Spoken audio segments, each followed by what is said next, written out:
Welcome to 1001 Ways to Cope with Stress.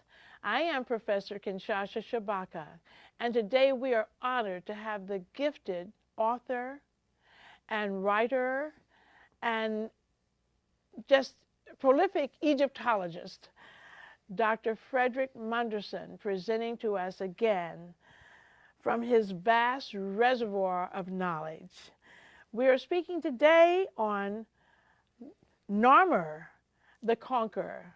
Dr. Monderson, welcome again. Thank you, Professor, for having me. And It's such Happy New a Year. wonderful opportunity and experience to be with you. Thank you. Your work of disseminating knowledge has to be recognized, and you applauded for your wonderful contribution to our people's edification.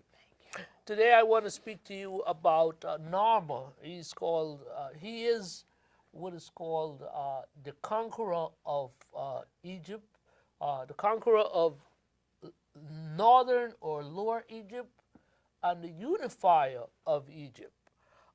It's interesting that every time we discuss whatever the argument or the issue is, we come back to the question of who in fact were the ancient Egyptians. And to begin our discussion today, we need to focus primarily on two what I call interrogative hypotheses. And the first is, what is the source of Narmer's inspiration and intellectual and administrative know-how? And secondly, what is Narmer's relations to the Negroes of Upper Egypt, Nubia, and Ethiopia? And finally, we will have to come back because the claim of a European Egyptian is that these people migrated from the steppes of Southwest Asia for some unknown reason. It's not been explained why. And they brought a superior mental attitude that further developed the civilization that they found. Well, based on our presentation, you're going to be asked who in fact had the superior mental attitude, okay? So, there's a school of thought that says, don't read the white man. And I think that this is a prescription for failure because in the reclamation of Egypt, the Europeans are the ones who did the excavation. And considering that we are dealing with a culture that was buried for more than 2,000 years, it was a terrible situation. And today when you visit Egypt, it is so sanitized that you have to give kudos to the people who did the archaeological excavation. However, it came at a price. And for the most part, these people had the pick of the crop. And as such, they chose for their museums and their private collections some of the best pieces. But the fundamental question, which is even today, despite all of the new information, who in fact were these people? We held that they were Africans who sailed down the Nile. The Europeans say that there were Asiatic Europeans who migrated to Africa and then formed a lordly class who, in essence, forced the Africans to build the structures that we come to associate with Egypt. So I have a problem with the whole notion of don't read the white man, because Dr. Ben Johanna, Dr. John Clark, Dr. Diop, Dr. Theophilo Benga, Dr. Van Sertiman, they all read the white man. The question is the interpretation of the data, because the Europeans interpreted the data pointing not in Africa, from where the cultural effluence flowed, but from Asia, of, if you can conceive of a group of people migrating across the desert, then arriving at a nation that was sufficiently strong to project power abroad, being unable to defend themselves. Dr. John Clark said that the Europe's claim to Egypt is not based on logic, okay?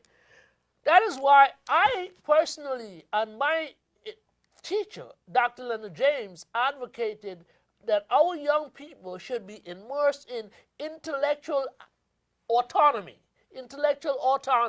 That gives them the skills, the problem-solving skills to look at any document and read it in a critical manner. And that's what we have to do. We have to read the European work in a critical fashion and then come to the conclusion that demolishes the falsity of a strawman European Caucasian. So this brings us to the person of our topic today, who is Narmer.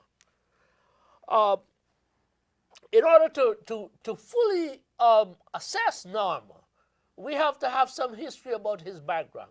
We know that there are two significant historical documents. One, the Narmer Palette, and two, the Narmer Macehead, that tells us about the history of Narmer.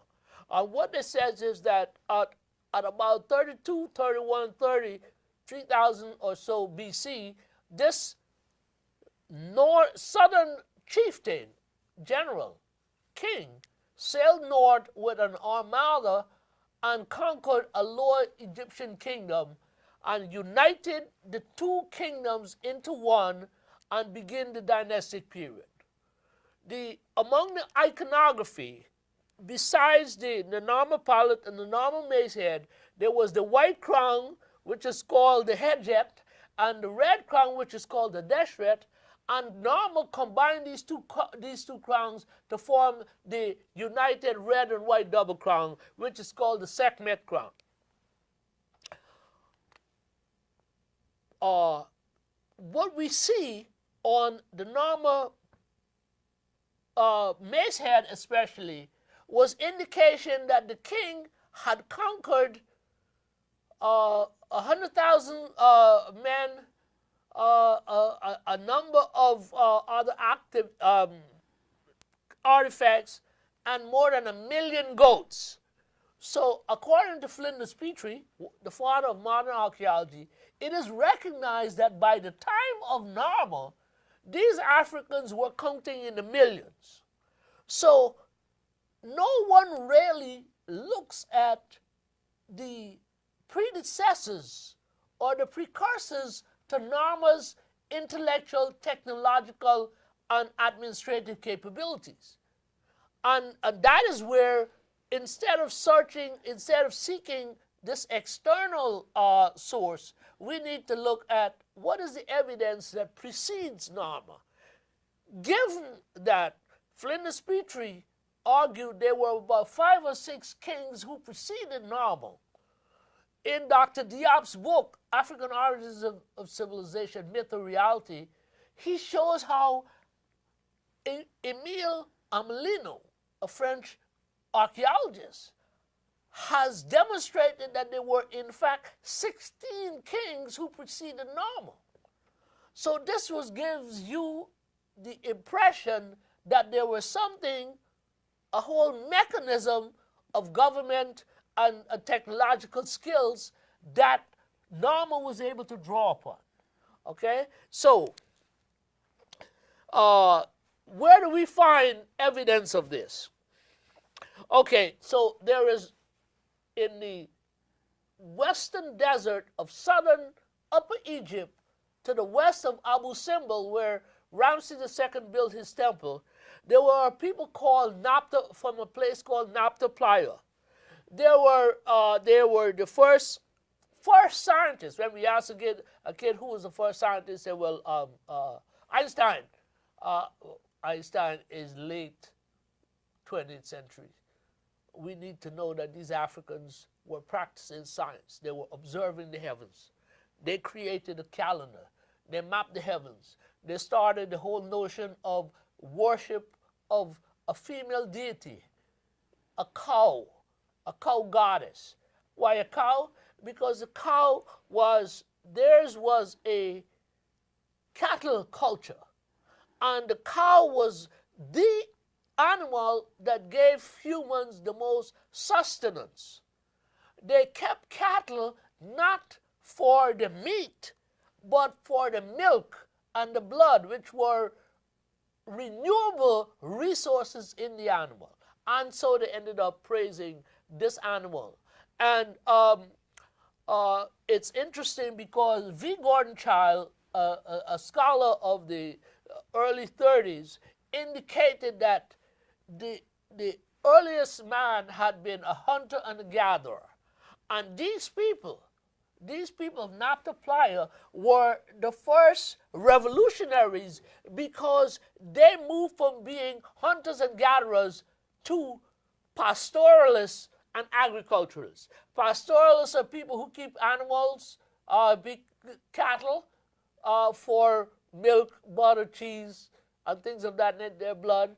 And only on solemn occasions would they kill an animal for some festival. And that was a big affair to slaughter one of their animals, okay? And secondly, in the location in which they existed, there were heavy rains, so they were able to generate greenery and agriculture, and this helped to feed the animals, and as a result, their culture was able to develop. They were thus the first scientists, the first agriculturists, the first pastoralists. Tasseti in Egypt built the Low Dam in 1902, and in the early 1960s, the Egyptian president, Gamal Abdel Nasser, decided that he wanted to build a second dam called the High Dam and create hydroelectric potential for economic development of the country. So what happened is that UNESCO, United Nations Cultural Organization, appealed to nations that had had a history of archaeology in Egypt. So the United States sent from the University of Chicago a team headed by a gentleman named Keith Sell. And he made a discovery at a place called Kustul. But instead of making the report, he buried it in the basement of the museum. And Dr. Van Sartman said that he had hoped to carry this to his grave, the significance of this.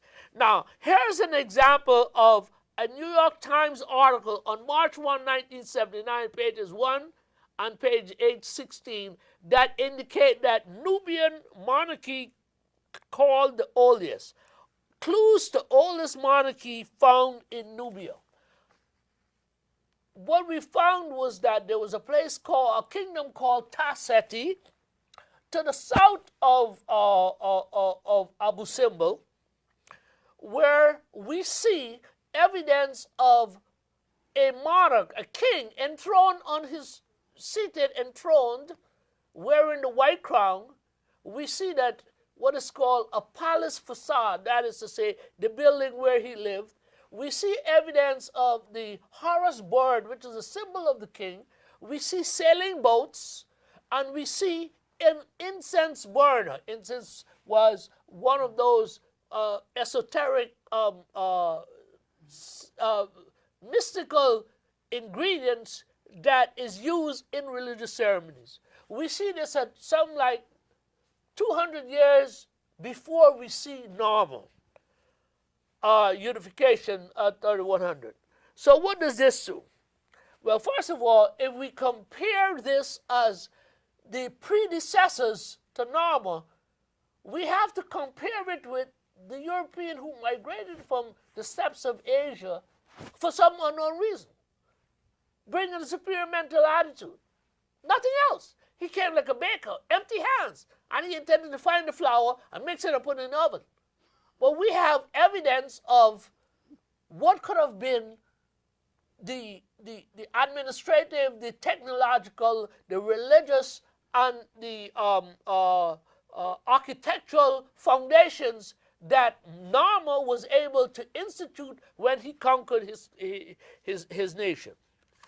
So, what did Narmer do? First of all, he united the country, and he set up the system of government that would remain in effect for 3,000 years.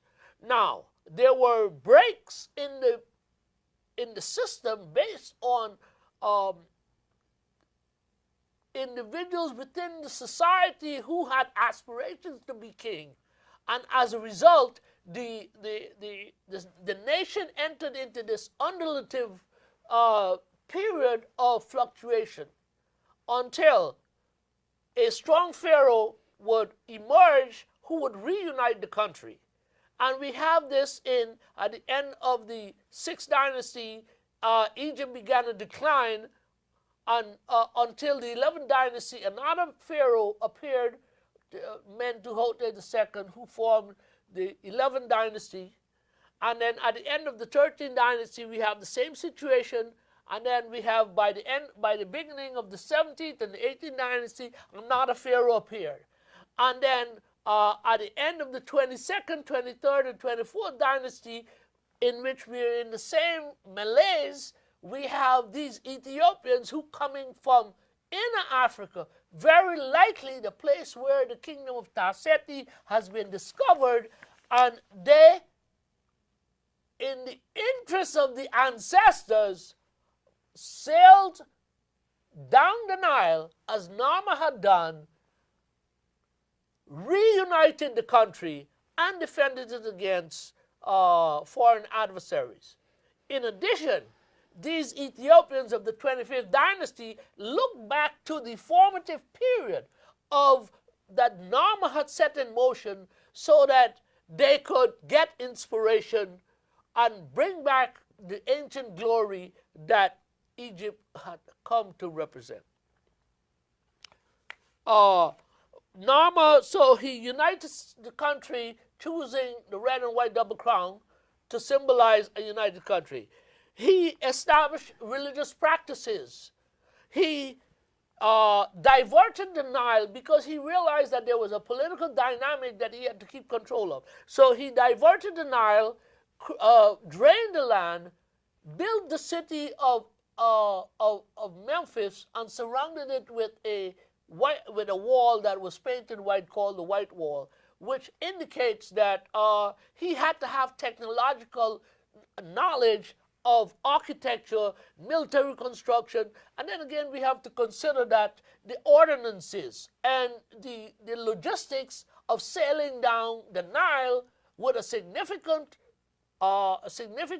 military armada that could have conquered a thriving kingdom and seized a booty that was as large as the Narmer Mace had indicated. Okay, so he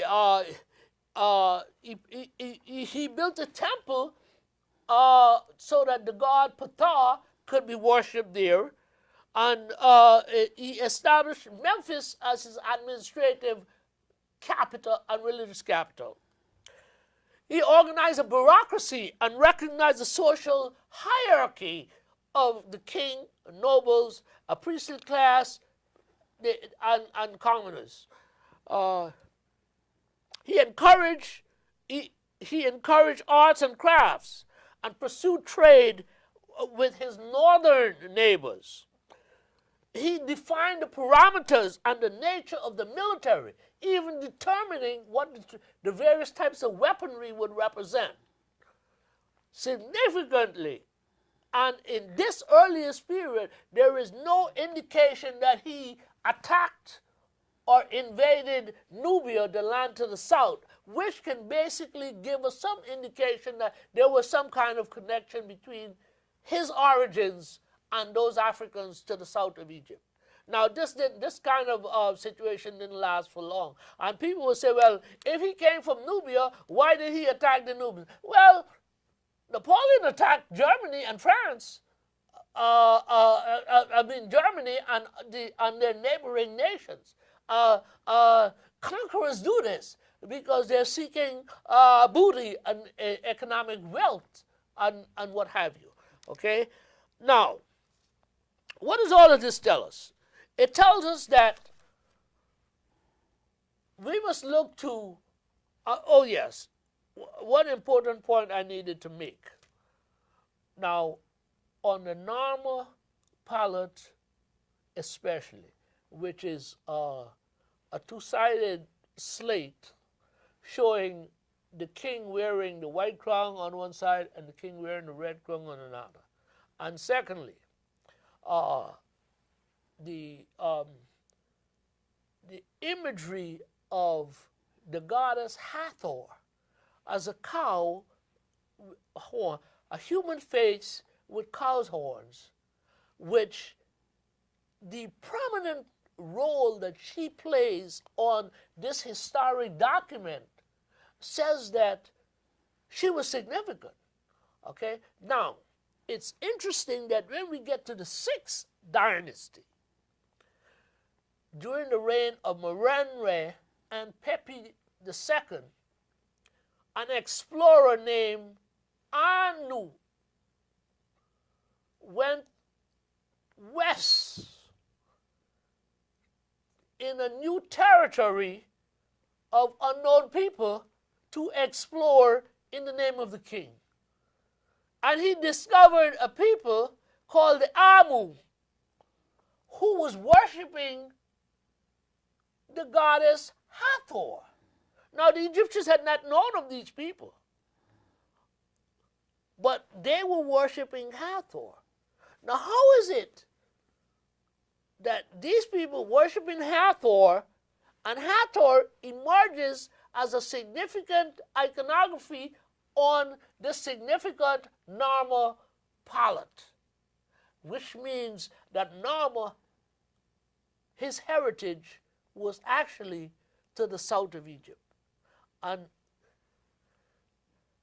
these issues have been in the record, and that's why we have to read all the evidence.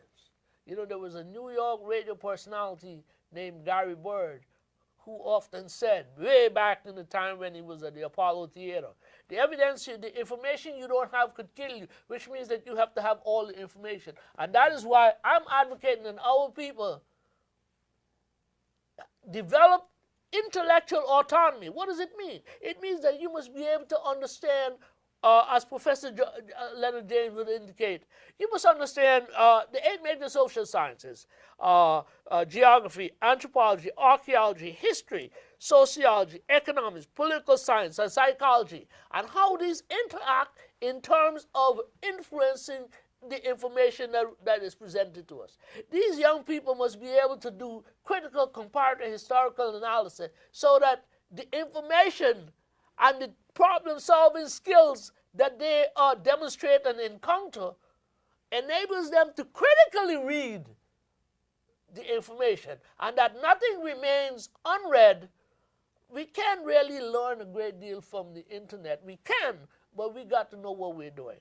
So all of this and the evidence that I've presented, as I said in the beginning, in answering to the 2 interrogative questions, the 3rd interrogative question is, whom do you think possessed the superior mental attitude or intellect? Was it the Africans who created civilization, who were the first revolutionaries, according to V. Gordon Childe, who transitioned from hunters and gatherers to producers, food producers, by way of pastoralism agriculture, the earliest forms of scientific, the creation of a calendar, and so forth. And therefore, Professor, this is what I would like to present to you as the first part of my presentation today. We thank you very much, Dr. Monderson, for that eloquent presentation, and we look forward to part 2 of The Conqueror. Oh, all right? Yes. Okay. And we thank you for watching 1001 Ways to Cope with Stress.